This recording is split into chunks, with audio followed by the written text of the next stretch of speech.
Hello. Mushroom and hello guys, mabuhay. Welcome back to our channel. At sa mga oras na ito ay napakalamig guys. Ako po ay naglalakad mag-isa papunta sa aking date. Joke! So ayan, ito po yung center ng Ota guys. Marami po siyang mga club. Ayan, ganyan at mga restaurants or tinatawag nilang Izakaya. Izakaya guys ay isa yan sa traditional na pinupuntahan ng mga umiinom na which is may luto doon, magluluto sila tapos meron ding alak.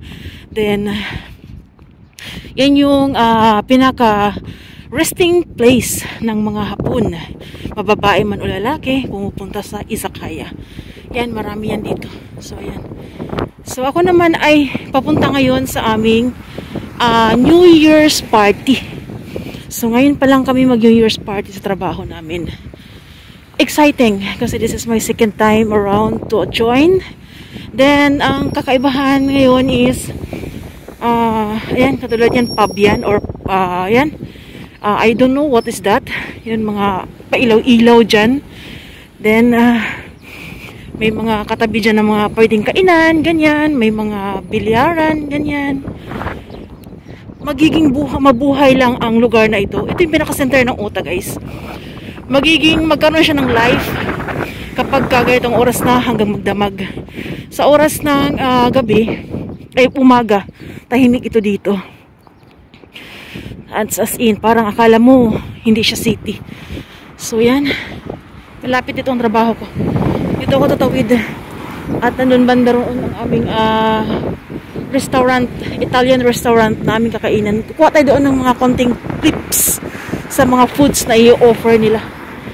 So ganitong oras maraming sasakyan na din. Some of them ay galing sa trabaho and some of them is naghahanap ng makakainan, yung ganun. So yan po ang buhay dito. At yung straight ahead mo yung part na yan doon is yan po yung malakas ang bilis ng motor Yan po yung station ng Ota guys. So yan, tawid tayo dito. At ilang taon na ba ako dito? Since 2011. 14 years na pala ako dito sa city na ito. Ito yung pinakamatagal ko na pinagtirahan sa Japan. Kasi doon sa aking pinanggalingan sa Kagoshima is short period of time lang ako doon. Siguro mga 3 to 4 years lang, ganyan. So yan. Saan mabanda yun? Nakalimutan ko na. Tatawid tayo ulit. Bilis ng mga sasakyan Yan ang buhay dito sa puro sasakyan guys, at kahit saan may mga kalsada. Kahit sa bundok, hindi lang banda sa city. So ayan. Baka may nakakilala sa na yan. Store na yan guys. So yan, tinigil ko muna. Mayroong tao dun sa labas. Baka sabihin niya, kinuhaan mo ako, bayaran mo ako.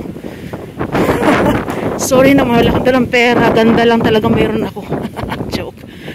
So ayan guys, ayan trabaho namin banda roon. Yun, yung malaking building na naka blue lights. Zoom natin Yan. That's my trabaho. 14th floor yan guys. 14th floor. Parang ito na to. Ito na tong kanto na ito. Tawid tayo ulit dito. Parang maaga yata ako So yan, hindi yan hotel guys. Ano yan, parang mansion. Or ano siya, parang nirerentahan lang din. For long, ano ba to?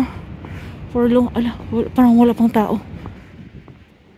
Ang mga pangmahaba ang stay baga. Hindi kaya ako una-una. Pero parang may mga tao, may mga sasakyan Dito kami sa lugar na to. Dito kami party-party. Almost 2 oras. Nasa bahay ang mga anak ko. At nag-prepare na ako ng kanilang hapunan doon. Wala. Pwede kayong pumasok. Ayan, Recam. Dito sa loob kami magpa-party-party. Ayan, Hotel Monte Rosa. Yan ay business hotel guys. Bukas na kaya. Can I come in? Italian dining siya guys, Recam. So continue tayo guys. Keep watching. Guys, nandito tayo sa loob, guys. Ako yung pinakamaaga, guys. Nakakahiya. Ang ganda ng umsi nila, oh. So, yan. Maganda siya. And guys, dumating ng pagkain, guys. Ang aga naman ito. Ano yan? First come, first serve. So, ito yung mga kasama no, guys. Hindi ko na nakuha ng mga mukha nila kasi ang gaganda nila. Matatalo ako. And, hindi ko nasasama yung mukha nila kasi magaganda nila eh. Siyempre, matatalo ako dun. Yan guys, ang sarap guys. Oh! Maganda pa rin tayo. Panalo, ang dami pagkain guys. Paano ba yan? Ayan, mga parking yung mga yan. Mga low. Parking. Guys, ang dami namin ngayon guys.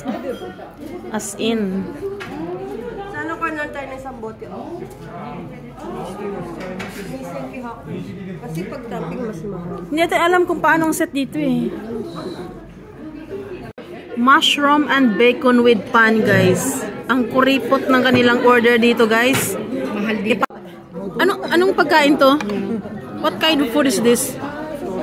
Hindi ko alam kung anong pagkain to guys. Tikman natin para malaman natin ano. Nahulog pa yung hashi ko. Paano ako kakain ito? Ay, kaloka. Ayan guys. Dumating na yung ano guys.